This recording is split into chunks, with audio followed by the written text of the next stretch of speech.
বান্ধবী যখন বাঁশ দেয়। আজকে তো আমাদের ম্যাথসের খাতা বেরিয়েছে, আমি ম্যাথসে মাত্র 1 পেয়েছি 100-র মধ্যে। মাকে যদি এটা আমি বলি, মা তো আমাকে বাড়ি থেকেই বের করে দেবে। না না, মাকে এখন কিচ্ছু বলার দরকার নেই, থাক, কদিন পরেই জানাবো। A few moments later. কিরে সুপর্ণা, কি করছিস?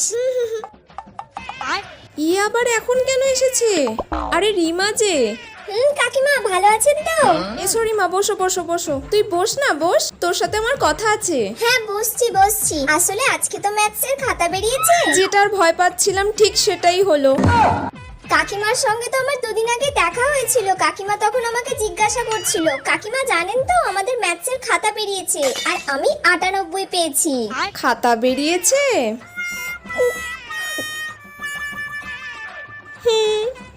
কত মার্কস পেয়েছিস?